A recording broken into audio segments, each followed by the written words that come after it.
มาพี่น้องกราบสุขสบายดีมื้อนี้สาวหลาก็สิมาเฮ็ดข้าวผัดคือเก่าพี่น้องข้าวผัดเนื้อแล้วก็ข้าวผัดกุ้งพี่น้องผัดใส่กันเลยนี่คือเนื้อหมูเนาะเนื้อหมูแล้วก็กุ้งพี่น้อง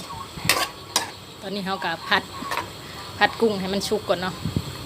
เพราะว่าพี่หลังอันพี่สาวหลาเฮ็ด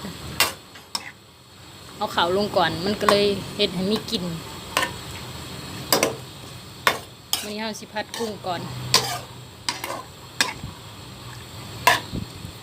ผัดกุ้งผัดเนื้อก่อนพี่น้องให้มันสุกก่อน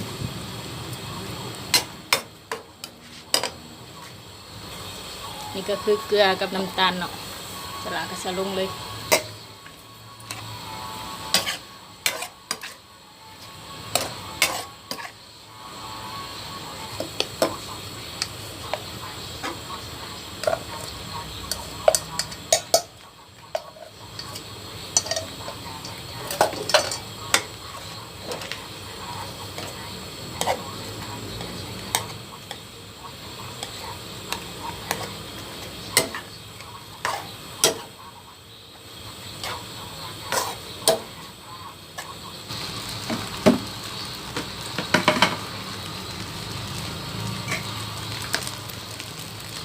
แล้วจากนั้นเราก็จะมาใส่ผัก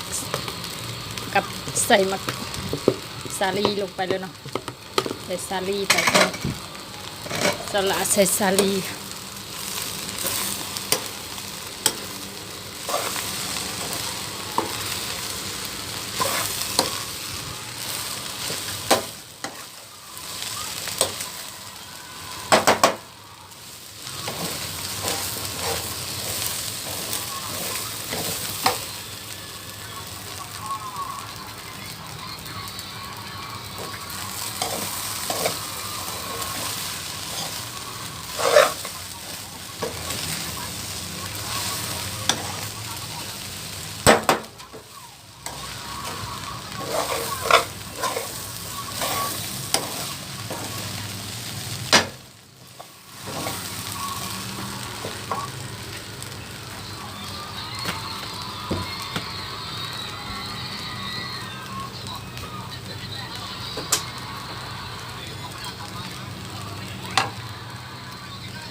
วัน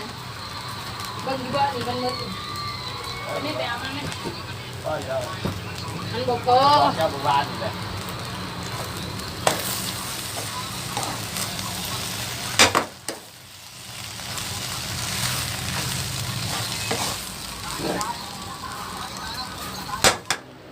มากับสบายดีพี่น้องปองปลายมือสุขุสุขุนสบายดีเด้อพี่น้องพังลาวพังไทยสบายดีพี่น้องต่างประเทศมาพี่น้องกินข้าวผัดน้ำสละถึงมันสิเป็นจังใดกะกินเองแซ่บเองกินจนอิ่มเลยพี่น้องกินไปเรื่อยๆลงมือยิ้วขาวพร้อม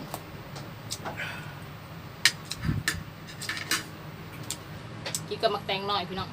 จำเจียว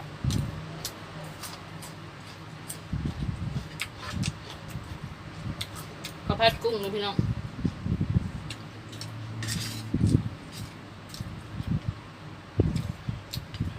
ข้าวผัดเนื้อข้าวผัดกุ้งผัดรวมมิตรเนาะทั้งเนื้อทั้งกุ้งผัดกันเลย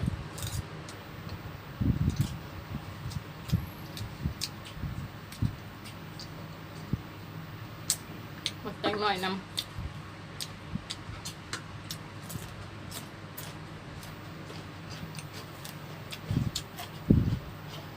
แซ่บๆพี่น้องเลย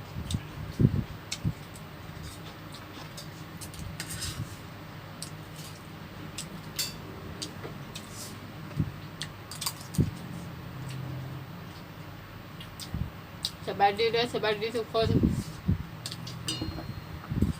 สบายดีทุกคนที่เข้ามาติดตามสละเนาะ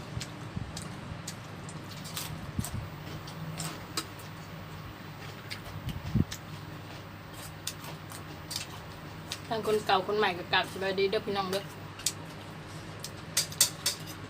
ขอบใจทุกคนเนาะที่เข้ามากดติดตามในสละ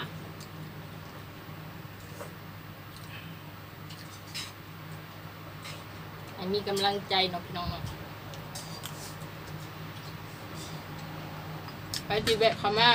หับเบิ่งหับส้มคลิปสลากอ่ะอย่าลืมกดติดตามให้แม่ด้วยพี่น้อง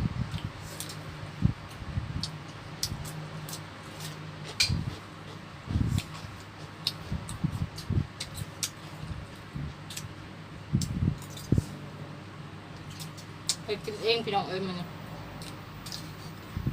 เป็นข้าวผัดกินเอง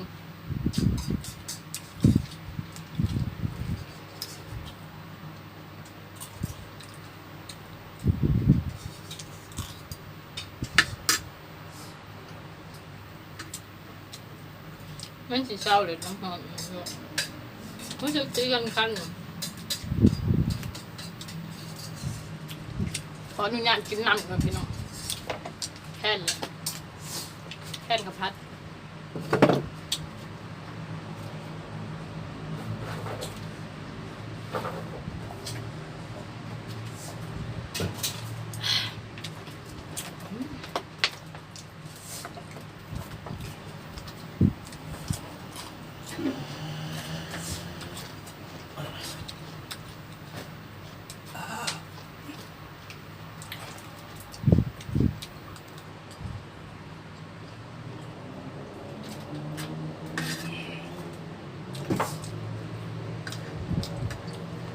จานบักใหญ่หนึ่งพี่น้องไอ้ตัว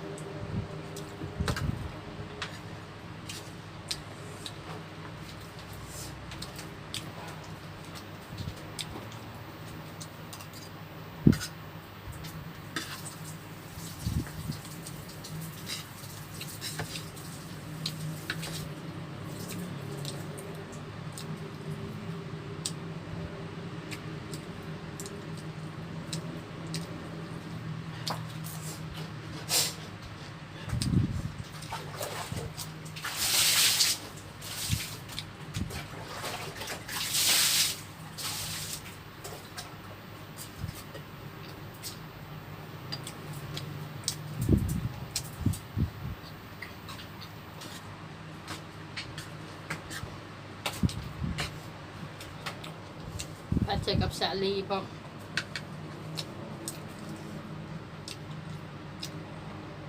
มันแบบหอมๆมันหวาน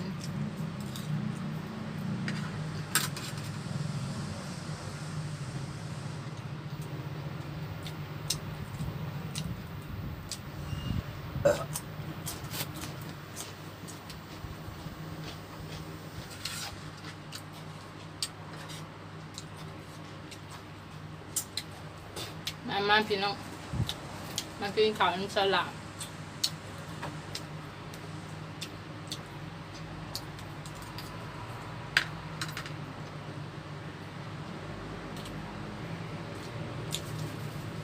เป็นแป้วเลยพี่น้องน้ำมันปุกกัน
แซ่บอร่อย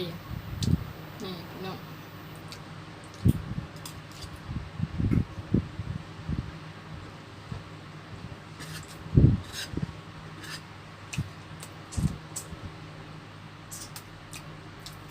เฮ็ดเองกินเองเลยพี่น้อง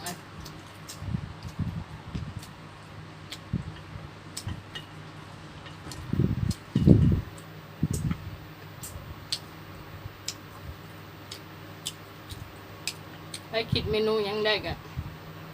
บอกสลัดนี่เด้อพี่น้อง เขียนใต้คอมเมนต์มาสละสิไปเฮ็ดในเบิ่งพี่น้องเอ้ยไปเฮ็ดกินเบิ่ง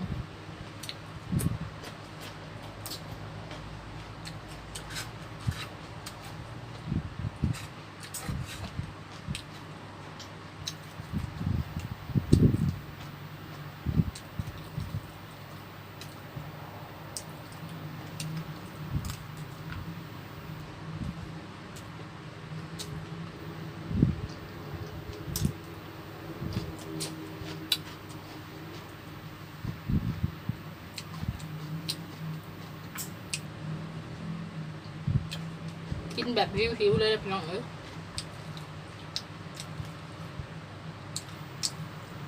หิวข้าวเนาะ